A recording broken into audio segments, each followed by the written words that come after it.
नमस्कार, मैं हूं अदिति नागर और स्वागत है आप सभी का भारत 24 के डिजिटल प्लेटफॉर्म पर। जिनके मंसूबे थे कि दुनिया के नक्शे से भारत को मिटा दें, आज खुद मिटने की कगार पर हैं। और वो कहते हैं कि जिनके घर शीशे के होते हैं दूसरों पर पत्थर नहीं फेंका करते, और आज अपने ही घर में आग लगी हुई है। हम बात कर रहे हैं पाकिस्तान की। पिछले कुछ दिनों में पाकिस्तान में जो कुछ भी हो रहा है, शायद वो उनके कर्मों की सजा है। मानवता और मानवाधिकार, इन तमाम मुद्दों को लेकर इंटरनेशनल प्लेटफॉर्म्स पर हर बार ये बात उठाते आए कि भारत में मानवाधिकार हनन किया जा रहा है जो जम्मू कश्मीर में रह रहे हैं। हर बार गलत नजर। और ना सिर्फ भारत बल्कि पूरी दुनिया में अगर पाकिस्तान को किसी एक नाम से कहा जाता है तो वो यही होता है कि जहां पर टेररिस्ट पलते हैं वो देश है पाकिस्तान। तो आज समझेंगे कि क्या कुछ हो रहा है पाकिस्तान में। बलूच जो अपनी नई करेंसी निकाल चुके हैं, लंबे समय से अपनी स्वतंत्रता की लड़ाई लड़ रहे हैं, और पीओजे और इसके साथ साथ खैबर पख्तून से लेकर तमाम जगह अब पाकिस्तान छिन भिन हो रहा है। तो उसका इम्पैक्ट भारत को क्या होगा, इस समय भारत क्या सोच रहा है, अंदरूनी स्थितियां क्या है, और जो एक्सपेक्टेड था पाकिस्तान में होना ये अब हो रहा है, कहां जाकर रुकेगा। और इसके लिए मेरे साथ तमाम गेस्ट मौजूद हैं। Sanjeev Srivastava ji, foreign expert, sir आपका बहुत बहुत स्वागत है। Captain I Singh, defence expert, sir आपका भी बहुत बहुत स्वागत है। और अमिताभ कुमार जी, आपका भी बहुत बहुत स्वागत है, फॉरेन एक्सपर्ट है हमारे साथ। सबसे पहले संजीव जी, एक बात मैं यहाँ समझना चाहती हूँ, बहुत आसान उसमें, कि पाकिस्तान में दरअसल चल क्या रहा है और क्यों चल रहा है। देखिए, पाकिस्तान का आदित्य जी सबसे बड़ा जो संकट ये है कि वहाँ पर दिखावे की जमहूरियत है। पाकिस्तान के बारे में कहा जाता है कि पाकिस्तान एक ऐसा राष्ट्र है कि जिसकी की सेना के कब्जे में वो देश है। अन्य राष्ट्रों के पास सेनाएं होती हैं, लेकिन पाकिस्तान की सेना के पास एक देश है। और वो पाकिस्तान के अंदर की जो जमहूरियत, जो लोकतंत्र है, उसकी जड़ों को उन्होंने हमेशा से कमज़ोर करके रखा, ताकि वहाँ पर सेना का जो शासन है, उसका जो दबदबा है, उसको जो शो कॉल इस्टेब्लिशमेंट के तौर पर जाना जाता है, आर्मी और आईएसआई, उसी का ही पूरा वहाँ पर कंट्रोल रहता है। और वो कभी भी अपने कंट्रोल को कमज़ोर नहीं होने देना चाहते। और उस अपने शासन को बनाए रखने की प्रक्रिया में वो लोकतंत्र को तो कमज़ोर करके रखते ही हैं, लेकिन साथ ही साथ वो इस बात को लेकर के कहीं ना कहीं आशंकित रहते हैं कि उनकी जो अपनी जो विफलताएं हैं वो अगर ज़्यादा उनके उसको लेकर के लोगों के अंदर एक विद्रोह अगर आएगा तो उसको कैसे डील करेंगे। तो उस प्रक्रिया में वो भारत को एक डाइवर्जनरी टैक्टिक्स के तौर पर इस्तेमाल करते हैं। और उसमें आप जानते हैं कि आतंकवाद का जो पूरा तंत्र पाकिस्तान में कार्य करता है, और आतंकवाद को पाकिस्तान के हुक्मरान अपने इंस्ट्रूमेंट ऑफ स्टेट पॉलिसी के तौर पर और आतंकियों को स्ट्रेटजिक असेट के रूप में इस्तेमाल करते हैं। और वो अपनी विफलताओं पर पर्दा डालने के लिए भी भारत के खिलाफ या अन्य जगहों पर आतंकवाद को प्रश्रय और सपोर्ट दे करके वो अपनी आवाम का जो ध्यान है मूल मुद्दों से भटकाते हैं। तो पाकिस्तान के अंदर के जो भी वर्तमान के हालात हैं, उसके लिए अगर कोई एक जिम्मेदार एंटिटी है तो वह है पाकिस्तान की सेना और उसकी जो डिप्टी पाकिस्तान की खुफिया एजेंसी आईएसआई। और दूसरा आदित्य जी, आपके दर्शकों के लिए मैं बताना चाहता हूं कि पाकिस्तान के जो सैनिक शासक हैं, जो वहाँ के वास्तविक शासक हैं, उनके अंदर एक पंजाबी सुन्नी डोमिनेशन भी रहता है। उन सैनिक शासकों को लगता है कि पंजाब ही जो पाकिस्तान का पंजाब है उनका एकमात्र प्यारा प्रोविंस है। और यदि चाहे वो बलूचिस्तान हो, चाहे वो सिंध हो, चाहे वो खैबर पख्तूनख्वा हो, या हमारा पाकिस्तान ऑक्युपाइड कश्मीर गिलगित बल्तिस्तान हो, सभी के साथ वो सेकेंडरी ट्रीटमेंट करते हैं। और उनको बेसिक कम्युनिटीज से भी वंचित रखा जाता है। उनके प्राकृतिक संसाधनों का भी दोहन होता है। और यही कारण है कि बलूच लोग बड़े ही लामबंद होकर के सड़कों पर आकर के प्रदर्शन कर रहे हैं। और हमारा जो पाकिस्तान ऑक्युपाइड कश्मीर गिलगित बल्तिस्तान है, वहाँ के लोग तो भारत में विलय कराने के लिए मांग करने लगे। ये बहुत इंपॉर्टेंट फैक्टर है जो मैं समझना चाहूंगी, लेकिन उससे पहले कैप्टन साहब आपसे, जो एक बार हुआ, ये कहना गलत होगा क्या कि जो 1971 में पाकिस्तान के टुकड़े हुए, अब 26 में जाके, मतलब तब आधा हुआ अब पूरा हो जाएगा, ऐसा? तब हाफ था और अब पूरा साफ हो जाएगा, ऐसी स्थिति में आ गए हैं? देखिए अतिथि, ये कहना बिल्कुल आपका जायज़ है कि पाकिस्तान आज से नहीं, जब हमारा देश आज़ाद हुआ था और उसी टाइम पाकिस्तान और हिंदुस्तान दो अलग अलग हो गए थे। तो भारत ने जिस तरह से तैयारी की, अपने देश को डेवलप किया, आज भारत जो है ना वर्ल्ड में एक तीसरी शक्ति बन चुका है। मगर पाकिस्तान सिर्फ उस टाइम से लेके आज दिन तक सिर्फ भारत के विरोध में रहा है कि भारत को कैसे डाउन किया जाए, भारत को कहाँ नीचा दिखाया जाए। बस इसी में पाकिस्तान उलझ के रह गया। पाकिस्तान ने ना तो अपने यहाँ अच्छे इंडस्ट्रियल लगाई, ना वहाँ शिक्षा का स्तर अच्छा बढ़ाया। सिर्फ वहाँ अगर उन्होंने शुरुआत की तो टेररिस्ट तैयार किए, जिससे भारत में प्रॉक्सी वार छेड़ा जाए, कि वो जानते हैं कि भारत के साथ आमने सामने की लड़ाई पाकिस्तान कभी लड़ नहीं सकता, और जब लड़ा है तो कितनी बुरी तरह से मौके खाई है। तो इसलिए पाकिस्तान अपने देश में कुछ कर नहीं पाया। यही स्थिति उसने अपने देश में कुछ जो जैसे खैबर पख्तूना है और ये अभी जिनके साथ चल रहा है, तो ये सब उनके लिए अलग हो गए। पाकिस्तान में ये अभी जो हमारे सक्सेना साहब ने कहा, बहुत अच्छी बात कही कि दुनिया में हर देश के पास एक सेना होती है और सेना लास्ट शक्ति होती है। देश जब जरूरत पड़ती तब सेना को आगे लाता है।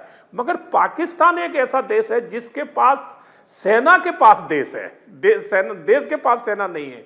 तो शुरू से ये रहा है, चाहे आप जनरल जियाउल हक से ले लो और आज दिन तक सेना उस पाकिस्तान को अपने हिसाब से चलाती है। और जितने भी वहाँ शासक, सैनिक शासक हुए, क्योंकि मैं उस टाइम का हूँ जब जनरल जियाउल हक थे, मेरी उस टाइम पोस्टिंग जम्मू कश्मीर में थी, उनका हेलीकॉप्टर क्रैश हुआ था, उसमें जनरल जियाउल हक खत्म हो गए थे। तो ये इनकी सोच शुरू से लेके आज दिन तक है। और अभी जो वर्तमान में है जो मुल्ला मुनीर, वो तो बिल्कुल ही पाकिस्तान में जिस तरह से तानाशाही चला रहे हैं, तो ये बिल्कुल सर उनके लिए तो ये कहना सही होगा कि वो फील्ड मार्शल हैं जिस तरीके से चल रहे हैं। सर मुझे एक बात बहुत आसान शब्दों में बताइए कि बलूचिस्तान या फिर BLA जो भी वो लड़ाई है, कह रहे हैं कि हमारी करेंसी आ गई, इस मुझे राजनीतिक तौर पे समझा दीजिए या सैनिक इस लिहाज से, आर्मी के लिहाज से समझा दीजिए, आगे होगा क्या? क्या राजनीतिक संवाद से वो अलग होंगे? क्योंकि ये तो समझ आ रहा है कि लंबे समय की लड़ाई है, वो अलग होना चाहते हैं, अपना नेशनल एंथम, अपनी करेंसी, तब सब चीज़ें ले आए। क्या है आगे का स्टेप?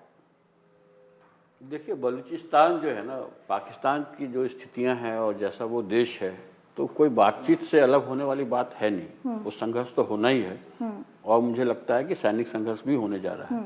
हालांकि बलोच अब दावा कर रहे हैं कि लगभग 80-85% भूमि पे उनका कब्जा है और पाकिस्तानी सैनिक उसमें घुसने की हिम्मत नहीं कर रहे हैं, और जब भी पकड़े जा रहे हैं तो मार खा रहे हैं। इधर लगातार हम ऐसी घटनाएं देख रहे हैं कि जब पाकिस्तानी सैनिक वहाँ से भाग रहे हैं, पकड़े जा रहे हैं, और उनको बलोचों का व्यवहार अलग है। पाकिस्तानी सैनिक पकड़े जाते हैं, कुछ होते हैं तो वो उस ढंग से क्रूरतापूर्वक व्यवहार नहीं करते जैसे पाकिस्तानी हैं। तो उनकी कोशिश होती है कि हम अलग हैं और हम अलग संस्कृति हैं, ये भी वो दिखाने की कोशिश करते हैं। तो ये तो शुरू से रहा है। पाकिस्तान जिस ढंग से जब पाकिस्तान तो बना एक चीज़ और बताइए कि ये इनका आंतरिक मुद्दा कहें या ये क्षेत्रीय मुद्दा है या इसको अंतर्राष्ट्रीय स्तर पर उठाने वाला मुद्दा है? नहीं, अब तो बलूचों को बाकायदा होना ये चाहिए कि अन्य देश जो हैं बलूचों को मान्यता देना शुरू करें, क्योंकि जिस तरीके से पाकिस्तान उनका व्यवहार और उसका शोषण करता रहा है, तो अब मैं अभी कह नहीं सकता हूँ कि भारत किन परिस्थितियों में उसको मान्यता देगा। मुझे लगता है कि भारत को तत्काल मान्यता उसे दे देनी चाहिए बलोच को, क्योंकि जिस ढंग से वो शोषण के शिकार हो रहे हैं और हम मानवाधिकारों को लेकर के हमेशा बलोचों के साथ रहे हैं। बलोच एक समय में चाहते थे कि वो भारत में आए। बिल्कुल। उस वक्त हमारे जो मतलब देश के कर्णधार थे, वो लोग किसी अलग मूड में थे या कुछ अलग उनका ये था जो सो कॉल्ड, कैसा मतलब? जो सो कॉल्ड सेकुलर व्यवस्था में जाने की बात थी ना, तो बेसिकली नेहरू जी थे। आपको बताएं कि बलोच जो थे वो पूरी तरह से भारत में आना चाहते थे। कई हिस्से ऐसे थे जिनको इन्होंने मना कर दिया। इन्हें ऐसा लगता था कि अभी भी तो कब से लंबे समय से कह रहे हैं, POJK की तरफ से भी आवाजें आती हैं। क्या है भारत का स्टैंड? अभी मैं बता देता हूँ। अभी जो आपका शासन है ना, ये बहुत स्पष्ट है चीज़ों को लेकर के। ये जिहादी मानसिकता को अब और बढ़ने नहीं देना चाहता। आप POJK बहुत बड़ा मुफीद समय है कि POJK को हम मिला लें अपने में, लेकिन जो वहाँ पे जो जिहादी मानसिकता पाकिस्तान बनने के बाद भरी गई। आप नेहरू जी की बात करें सर, इंदिरा जी ने तो इनको 1971 की लड़ाई में अगर वो आगे नहीं होती तो हो जाता क्या सर? देखिए, उन परिस्थितियों को अभी अब मैं उसका अगर एक्सप्लेन करूंगा तो ठीक है, इंदिरा जी का योगदान तो था। मतलब आज हम 26 में 71 की बात कर रहे हैं ना सर। मैं बता रहा हूँ आपको कि एग्जैक्टली क्या हुआ था। पाकिस्तान जो बना था ना, जो सो कॉल्ड धर्म के आधार पे, जिहाद के आधार पे, क्योंकि ये देश नहीं है, ये उम्मा है और ये पूरी दुनिया को अपने कब्जे में लेना चाहते हैं और क़यामत लाना चाहते हैं। वो उसी दृष्टि से उन्होंने कहा कि इसके टुकड़े टुकड़े करने भारत के, इस उद्देश्य से उसको किया था उन्होंने। लेकिन वो संस्कृति का महत्व वो भूल चुके थे। बंगाल का अलग होना जो है ना, बेसिकली क्या, इन्होंने जैसे ही राज्य बना उसके बाद इन्होंने उर्दू लैंग्वेज जैसे ही ठोका तो विरोध शुरू हो गया। और आप देखिए कि बंगाल की संस्कृति को जिस तरह जब इन्होंने डोमिनेट करना शुरू, ख़त्म करने की कोशिश की, तो उसको लेकर के जो वहाँ के स्थानीय निवासियों में जो विरोध के स्वर उभरे और जब उनके ऊपर अत्याचार होने लगा, तब भारत का मुक्का जो है काम आया था, क्योंकि उनके सांस्कृतिक पहचान को सुरक्षित रखना जरूरी था। उस वजह से वो वहाँ पे टूट हुई थी बेसिकली, आप समझिए। अभी उसी तरह का जैसे कि खैबर पख्तूनवा है, वो अपनी संस्कृति अलग देख रहा है, बलोच अपनी संस्कृति अलग देख रहे हैं। वो उसके साथ जो पंजाबी और जो सुन्नी जैसा इन्होंने कहा पहचान के साथ वो डूबना नहीं चाहते हैं। तो वहाँ अंतर विरोध बहुत सारे हैं, टूटना शुरू हो चुका है, बिखरना शुरू हो चुका है। भारत सावधानी ये ऐसी स्थिति में है कि अगर ये सब टूट जाए तो 20% पाकिस्तान रह जाएगा। सर मुझे आप दो चीज़ें बताइए, एक को ग्वादर पोर्ट और सीपैक जिसको लेकर इनकी मांग और लड़ाई थी, वो क्या है? क्योंकि पाकिस्तान चाइना के कदमों में गिरा रहा, खुद को बेच दिया, कर्ज ले लेकर अपना चलाया, आर्थिक स्थिति डेवलपमेंट सबके सामने है। ट्रे पकड़ के ईरान और अमेरिका की लड़ाई रुकवाने गए थे, आपको पता है क्या नतीजा है। तो जो ये दूसरे बड़े देशों के पैरों में गिरे रहते हैं, अपना देश नहीं संभाल पाए, भारत की तरफ गलत आंख रखते हैं, तो अब भारत का स्टैंड फिलहाल क्या है? देखिए आदित्य जी, पाकिस्तान की विदेश नीति का कोई आधार नहीं है। वो विदेश नीति विशुद्ध अवसरवादिता पे आधारित है, धन लोलुपता पे, सत्ता लोलुपता पे आधारित रही है। कभी ये अमेरिका के चरणों में जाकर के बैठते थे, अभी वो चाइना के चरणों में जाके बैठते हैं।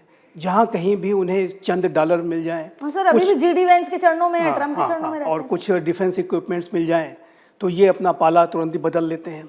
पहले का भी अगर आप इतिहास देखिए तो जनरल मुशर्रफ, जिन्होंने कि तालिबान को खड़ा करने में अपनी पूरी ताकत झोंक दी, और जब उसी तालिबान के शासन के दौरान अमेरिका पर 9/11 का सबसे बड़ा आतंकवादी हमला हुआ और जॉर्ज डब्ल्यू बुश का जब प्रेशर आया कि either you are with us और अगेंस्ट अस, तो उसी मुशर्रफ ने तुरंत पाला बदल दिया और तालिबान के खिलाफ अमेरिका का साथ देने के लिए खड़े हो गए।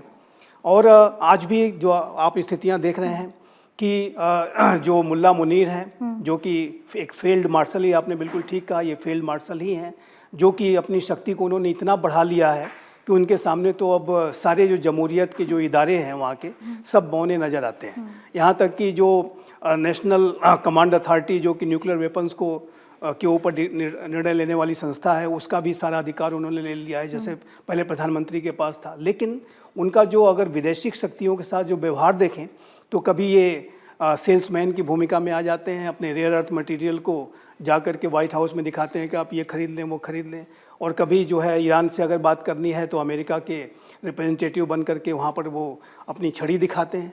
तो ये जो पाकिस्तान के हुक्मरानों का इतिहास ही ये रहा है कि ये महाशक्तियों के सामने जा कर के गिड़गिड़ाते हैं और बेसिकली कटोरा लेके, हाँ, कटोरा लेकर के घूमते हैं। और पाकिस्तान 24 बार इंटरनेशनल मॉनेटरी फंड में जो कर्ज के लिए गया है और अभी फिर गया है। तो ऐसे में जो पाकिस्तान के जो आंतरिक हालात हैं, उसके पीछे जो पाकिस्तान के हुक्मरानों की और जो वहाँ के वास्तविक शासकों की, जो वहाँ की सेना है और खुफिया एजेंसी है, उसी की सबसे बड़ी जिम्मेदारी रही है।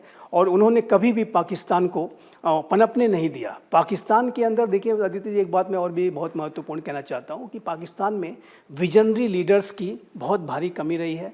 और यदि कोई विजनरी लीडर खड़ा होने की कोशिश करता है तो उसको जेल में डाल दिया जाता है। चाहे वो जुल्फ़िकार अली भुट्टो का आप देखिए, चाहे वो आज बेनजीर भुट्टो का क्या हासिल हुआ। और वर्तमान में तो सबसे अधिक पॉपुलर लीडर अगर आज की डेट में अगर कोई पाकिस्तान में है तो वह इमरान खान, और इमरान खान जेल में बंद हैं। उनका सबसे बड़ा गुनाह यही है कि वो बहुत पॉपुलर है।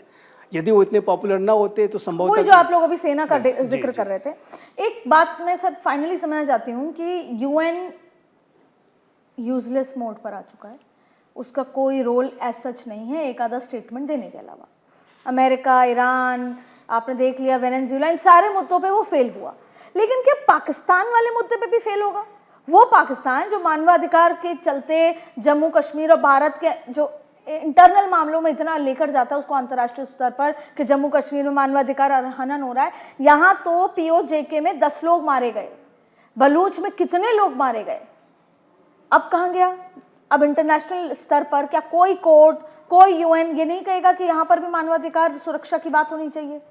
देखिए अदिति जी, मैं इसको बड़ा स्पष्ट तरीके से बताना चाहूँगा कि जो पाकिस्तान में हो रहा है ये अंतर्राष्ट्रीय लेवल पर बहुत ही, मैं तो कहूँगा कि मानवता यहाँ शर्मसार हो रही है, क्योंकि बलूचिस्तान में सरेआम बच्चों को, महिलाओं को कत्लेआम किया जा रहा है। आपने देखा वो स्कूल जब कर दिया था, क्या हुआ आज तक उसका? वही तो कह रहे हैं, महिलाओं को हम बलूचिस्तान में, भाई बलूच क्लियर कह रहे हैं कि हम पाकिस्तान के हैं ही नहीं, हमारे ऊपर तो कब्जा किया गया है, हम नहीं रहना चाहते आपके अंडर, क्योंकि आपने हमें दोयम दर्जे का इंसान बना के छोड़ दिया है। हमें वो अधिकार नहीं मिल रहे जो पाकिस्तान में पंजाबियों को मिल रहे, आम लोगों को वहाँ मिल रहे।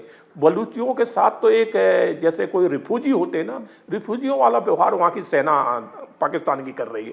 तो इसलिए बलूच अपनी जो लड़ाई लड़ रहे हैं आज़ादी की, वो अपनी जगह सही है। मैं तो पूरे अंतर्राष्ट्रीय यूनाइटेड स्टेट्स से बिल्कुल इस बात के लिए दरख्वास्त करूँगा कि बलूच को जो है ना उनकी स्वतंत्रता उन्हें मिलना चाहिए, उनके देश को मान्यता मिलना चाहिए, क्योंकि उनके ऊपर अत्याचार पाकिस्तान बहुत कर रहा है। हमारे कश्मीर में कोई अगर टेररिस्टों के द्वारा 1-2 मारे जाते थे तो विदेशी मीडिया भी खड़ी हो जाती थी, अमेरिका की मीडिया, और कितने लोग आ जाते थे मानवता की दुहाई देने के लिए, मगर इतने बलूच जो मारे जा रहे हैं। साहब, आज भी इंटरनेशनल मीडिया तुरंत ये सवाल पूछना चाहती है कि गुजरात में क्या हुआ, आज भी 20 साल 2 डिकेड पहले के सवाल पूछना चाहती है, लेकिन अभी क्या हो रहा है उस पर कोई नहीं पूछेगा। यही तो ये जो इंटरनेशनली सब कुछ प्लान्ड है। सर मुझे एक और बात आप ये बताइए, ऐसे केस में जब पीओजेके की इंडिकेट कर रहा है कि हमें भारत के साथ जाना है, क्या इस समय सही मौका नहीं है कि भारत इस मौके को लपक के इंटरनेशनल मुद्दा बनाकर उसको अपने साथ ले ले पहला, या फिर किस दिशा में भारत की एक्टिविटी होनी चाहिए? भारत को क्या करना है? निश्चित रूप से ये मौका है ना हमारे पास। बिल्कुल अवसर है। मैंने कहा ना कि भारत केवल पर मैंने एक बड़े अधिकारी से पूछा शो में आने से पहले, और अधिकारी क्या, जिनके कंधों पे जिम्मा है, उन्होंने कहा कि खुद चल के आएगा। खुद चल के तो इंटरनेशनल स्टेट में कुछ नहीं होता है। नहीं, इस पे हमें इस बात का ध्यान रखना चाहिए कि भारत जो है ना इस वक्त जिन हाथों में है वो बड़ा सुरक्षित हाथ है, आपको मैं कह सकता हूँ, और वो बड़े रणनीतिक ढंग से चीज़ों को अपने हाथ में लेने की अपॉर्चुनिटी है ना आपके पास लेने की। हाँ, पूरी अपॉर्चुनिटी है, लेकिन कभी भी एकदम बढ़ करके उसको वापस अपने हाथ में ले लें। हमें कुछ चीज़ों का ध्यान रखना। मैंने कहा ना, सर आपने तो आपने जिनको कहा जिनके हाथों में है उनका मैनिफेस्टो है पीओके लाने का। सर मैनिफेस्टो में ये है वादा 29 आने वाला है। सर भारत का जो इरादा नहीं दिख रहा है, वो इरादा ये है कि हमें चाहिए पीओजेके, जिहादियों के बगैर चाहिए दरअसल, क्योंकि जिस तरीके से पाकिस्तान ने जिहाद का वहाँ पे ये कर रखा है, भर रखा है लोगों के अंदर में, लोगों के दिमाग में जहर भरा हुआ है। उनके आने से हमारे जो कश्मीर जब एक पूरा स्टेट हो जाएगा, पूरा आप देख लेंगे, तो फिर कहीं वो हमारे लिए भारी ना पड़ने लगे, क्योंकि जिहादी मानसिकता का अच्छी निकाल दी, जिहादियों के बगैर चाहिए। मैं तो बहुत स्पष्ट रहता हूँ, मैं हमेशा स्पष्ट रहता हूँ। आप कभी वहाँ गए हैं? कहाँ? लाल किला, लाल चौक? नहीं, मैं गया नहीं। इसलिए आप कह रहे हैं। आप लाल चौक पे जाके अगर पाकिस्तान के लिए इतनी सी बात कह देंगे ना, आपको घेर लिया जाएगा। वो सिर्फ डर है सरकार का जिससे नहीं बोल रहे, तो फिर आप क्या लाल चौक से लोगों को खाली करवा देंगे? भारत सरकार खाली करा देगी? मैं आपको बता दूं, मैं भले उस स्थल पे नहीं रहा हूं, लेकिन आज भी मैं आपको बता दूं कि जो कश्मीर का बेसिक हिस्सा है ना, जो घाटी वाला हिस्सा है, आप किसी भ्रम में मत रहिए। हमें किसी भ्रम में रहने की जरूरत नहीं है। मैं 1992 से लगातार जिहादी मानसिकता को लेकर 12 सालों में मैं कम से कम 24 बार वहां रह कर आई हूँ। निश्चित रूप से आप गई होंगी, लेकिन मैं आपको बता रहा हूँ 1992 से मैं लगातार जो जिहादी मानसिकता है उस पर मैं काम कर रहा हूँ। हमें किसी भ्रम में रहने की जरूरत नहीं है। आप लाख कोशिश कर लीजिए, वो उस मानसिकता से बाहर आना उनके लिए बहुत मुश्किल है। 2-4 लिबरल किस्म के लोग जिसको आप कहते हैं ना, हमारे यहाँ जैसे कट्टर और उदार की बातें होती है ना, वहाँ पे कट्टर उदार भी कुछ नहीं है। जिहादी है सिंपल, और उसको काफिर नहीं चाहिए। आप सोच नहीं सकती हैं कि किस हद तक वो पूरे दुनिया को एक रंग में रंगने के ओर लगे हुए हैं। हाँ, पर इसका ये मतलब थोड़ी है कि हम पीओ जगह पे हाथ धरे रह के बैठे रहे। आप कोई ऐसी मुसीबत तो नहीं हमारे करना चाहें? देश के नूह में कोई बम बना रहा था, वो नहीं पता था सर हमें। नहीं पता चलेगा। अभी जब वो स्थिति आ जाएगी, वो पूरा अनजान इलाका है और जिहादी भरे पड़े, अगर हम उनको अपने साथ ले लेते हैं तो फिर अचानक वहां पे जब विद्रोह पनपने शुरू होंगे, हम संभालने की स्थिति में नहीं होंगे, फिर तो पूरा कश्मीर हमारा संकट में आप ही की पड़ेगा। बात उससे कर हमें सर, बचना है। एक तरफ हम मैरिटाइम सिक्योरिटी पे काम कर रहे हैं जबरदस्त, और ये एक बहुत बड़ी उपलब्धि के तौर पर है जो बहुत लंबे दशकों से काम नहीं हुआ, अब जरूरी है काम करना। सेशेल्स जाने की जरूरत नहीं है भारत जैसे देश को, पर जा रहे हैं क्योंकि उनका समुद्री इलाका इतना जरूरी है, जहां हम चप्पे चप्पे पर चाइना को काउंटर कर रहे हैं। चाइना के लिए सबसे आसान तरीका है कि इतना इनस्टेबल पाकिस्तान है, अभी स्टेबिलिटी इतनी कमजोर है कि पाकिस्तान के लिए तो एज है। क्या लगता है सर आपको? यहाँ पे भी तो हमें देखना होगा। जी जी वो फिर पैसे पहुंचा देगा, फिर वो किसी ना किसी तरह की हरकत होगी और वो बहुत समय बाद पता चलेगी हमें। देखिए अदिति जी, ये बात बिल्कुल स्पष्ट है कि आज की जो सरकार है, प्राइम मिनिस्टर मोदी के नेतृत्व का ये जो नया भारत है, वो जम्मू एंड कश्मीर को लेकर के एक बड़े परिवर्तन वो ला चुका है। 100%, धारा 370 और 35A का जो उन्मूलन था, वो एक बहुत बड़ा कदम था। और अब एक दूसरा जो महत्वपूर्ण कार्य बचा हुआ है वो ये है कि पाकिस्तान ऑक्युपाइड कश्मीर और गिलगित बल्तिस्तान का भारत में कब विलय होगा। कब विलय? और इस बात को हम पाकिस्तान को भी ये बता चुके हैं कि पाकिस्तान और भारत के बीच में यदि भविष्य में कभी कोई बातचीत होगी तो सिर्फ इसी बात पे बात होगी कि आप पाकिस्तान ऑक्युपाइड कश्मीर और गिलगित बल्तिस्तान को भारत को कब दे रहे हो, अपना इलीगल ऑक्युपेशन कब समाप्त कर रहे हो। ये बात आज की सरकार स्पष्ट कर चुकी है। और देखिए दादी, दूसरा ये भी मैं कहूँगा कि आज की जो सरकार है वो आतंकवाद और ये जिहादी मानसिकता वाले जो रेडिकल इस्लामिस्ट, चाहे वो जम्मू एंड कश्मीर के अंदर के हों, चाहे वो अक्रॉस द बॉर्डर हों, सभी के ऊपर जीरो टॉलरेंस की पॉलिसी के साथ सख्त से सख्त कार्रवाई करती है। और आतंकवाद की घटना अगर कोई कश्मीर में, जम्मू एंड कश्मीर में हो गई तो उसका जो रिस्पांस है वो पाकिस्तान को अवश्य मिलेगा। ये बात पाकिस्तान के हुक्मरानों को नोट करके आगे रख बढ़ लेनी के बोल चाहिए। देती हूँ सर, फिर आप ही बताइए, ऐसा तो नहीं कि भारत की तरफ से पीओजेके पे कोई गतिविधि हो तो अमेरिका बीच में आएगा? देखिए, ये तो अमूमन अदिति जी, अमेरिका तो हस्तक्षेप करेगा क्योंकि अमेरिका का जैसे पाकिस्तान अपने प्रॉक्सी आतंकवादी को बनाए हैं, इसी तरह से अमेरिका ने पाकिस्तान को अपना प्रॉक्सी बना रखा है। तो अमेरिका का आपने देखो होगा जब हमने ऑपरेशन, तो इसी वजह से हम कुछ नहीं कर रहे, वेट कर रहे हैं कि खुद चल के आए। ऐसा नहीं है, हम कर रहे हैं, हम वो सिचुएशन देख रहे हैं कि क्योंकि विलय होगा तो इंटरनेशनल स्तर पे सिग्नेचर होंगे, बैठकें होंगी, तमाम तरीके की चीजें नहीं, वो तो होगा। इसीलिए माननीय प्रधानमंत्री हमारे नरेंद्र मोदी जी आज इस टाइम बहुत सोच विचार के एक एक कदम बड़े इत्मीनान से उठा रहे हैं। विलय भी कराएंगे और स्थिति उसको ऐसी बना देंगे कि जो अंतर्राष्ट्रीय लेवल पे कोई ये इसको गलत ना कह सके, क्योंकि वैसे भी पीओके भारत का अभिन्न अंग कल भी था, आज भी है, तो हम तो उसको लेंगे और हम शुरू से कहते रहे।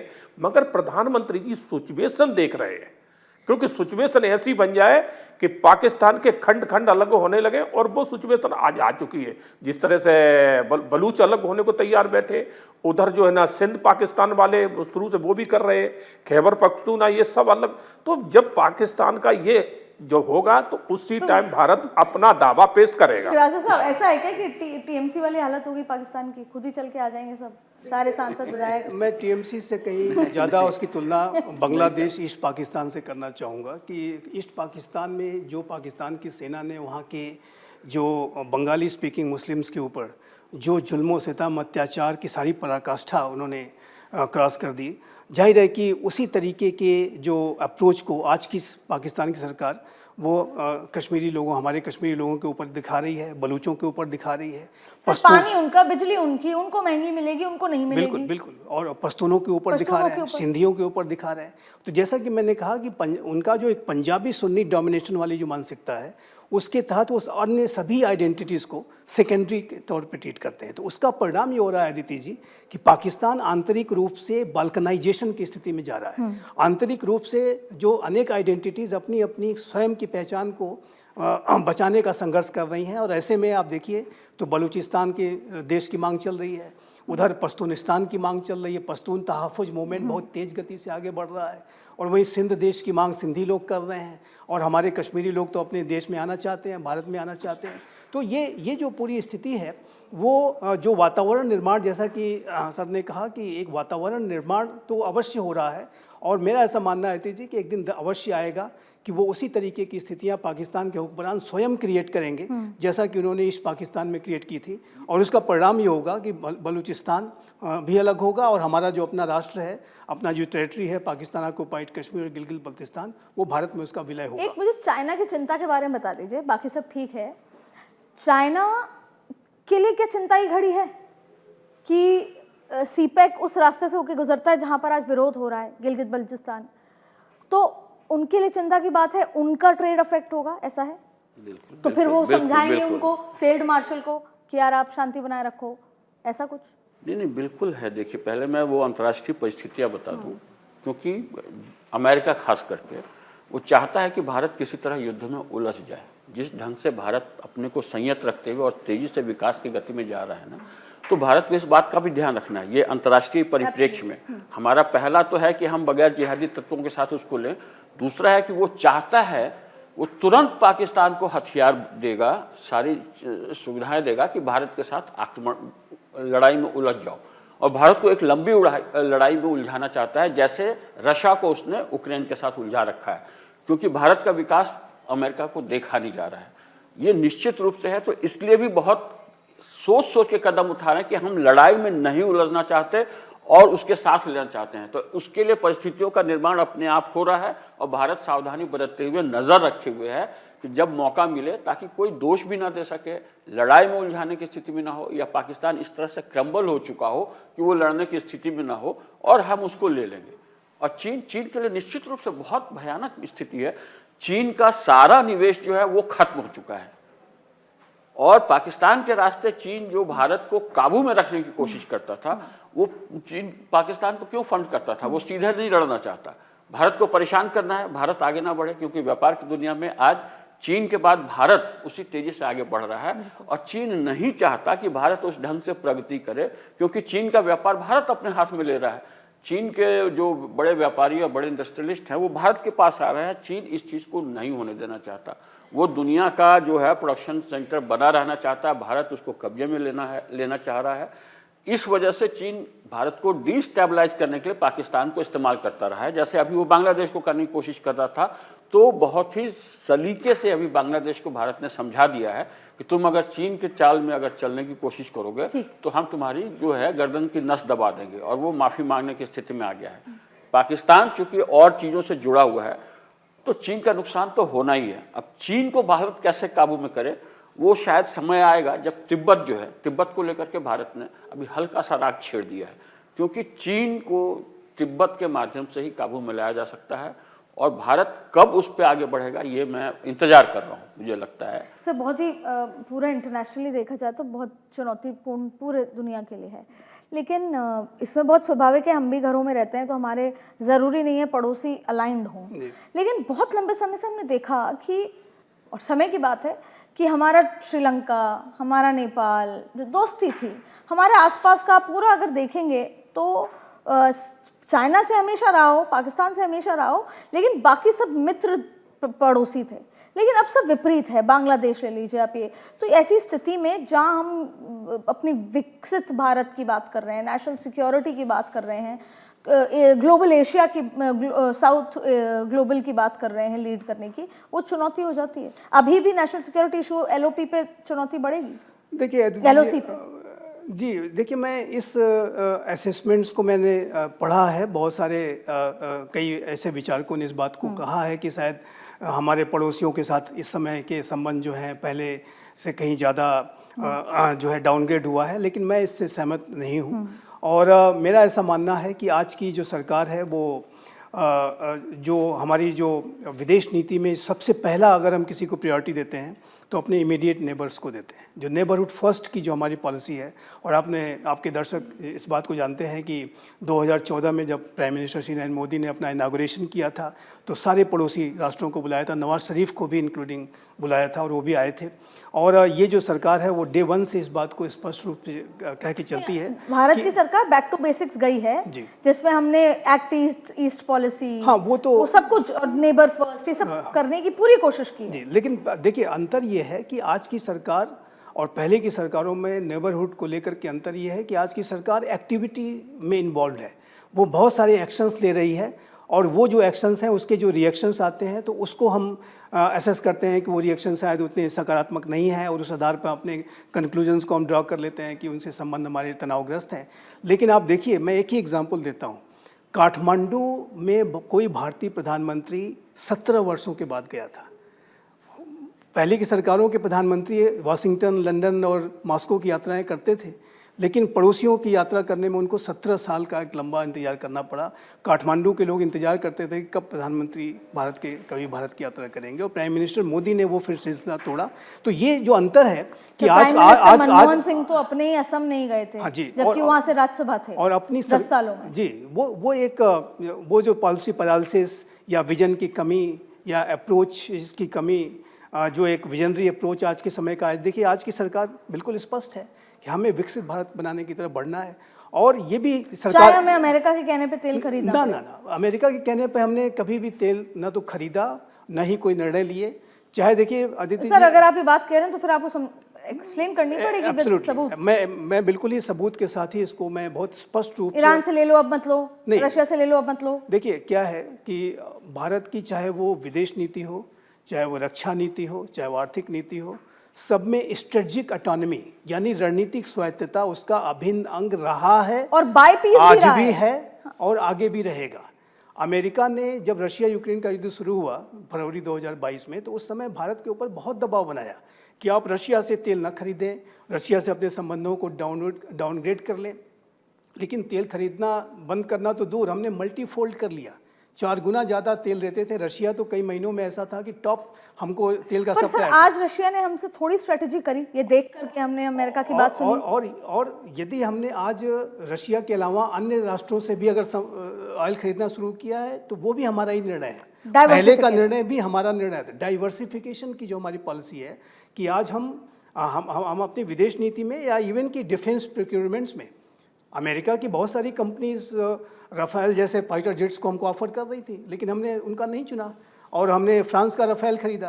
अगर अमेरिका का इतना ही दबाव होता तो हम अमेरिका के F-16 और अन्य जो फाइटर जेट्स वो ऑफर कर रहे थे उसको लेते, लेकिन नहीं, हमने अपनी स्ट्रेटेजिक इकोनॉमी को तब भी दिखाया था, आज भी हम दिखा रहे हैं। आज भी आप देखिए तो नई हमारी जो डिफेंस डील्स हैं उसमें फिर से हम राफेल को ले रहे हैं। सर बस मुझे खत्म करना होगा, मुझे ही बता दीजिए, मैं थोड़ा अलग हट के अमेरिका पे बात कर रही हूँ। मेरे 2 सवाल है। पहला ये, अगर अमेरिका हमारा दोस्त होता, दोस्त वाला दोस्त, तो आज क्या हम ये कोशिश कर पाते कि इतने विवाद हो रहे हैं तो हम राष्ट्रीय स्तर पर सहमति बना के बलूचिस्तान या POJ के अपनी तरफ लेते? अगर अमेरिका हमारा दोस्त होता, क्या हम अंतर्राष्ट्रीय स्तर पर ये कर सकते थे?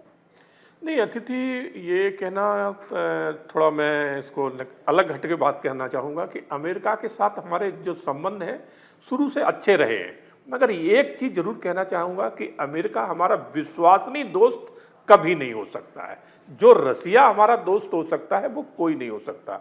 ठीक है, अमेरिका के साथ हमें बिजनेस करना है, धंधा करना है, तो 2 संबंध अच्छे रखना पड़ेंगे, मगर भारत खास करके जब से 2014 के बाद सरकार बदली है, देश के प्रधानमंत्री माननीय नरेंद्र मोदी जी बने, उन्होंने जो स्ट्रेटजी बनाई है वो पहले भारत को आगे करके देखा है।